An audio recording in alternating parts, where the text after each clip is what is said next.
தயவு செஞ்சு சொல்கிற மக்கள், உங்களுக்கு ஒருத்தன் அடிச்சிட்டானா தயவு செஞ்சு திருப்பி அடிச்சிருங்க. பிடிக்கலையா ஒதுங்கிருங்க.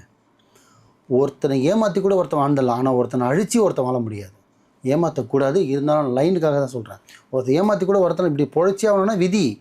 அது ஒருத்தன் ஏமாற்ற ஒருத்தன் வாழணும், அதை விதி வாழ்ந்துடலாம். ஆனால் ஒருத்தனை அடித்து ஒருத்தன் வாழ முடியாது.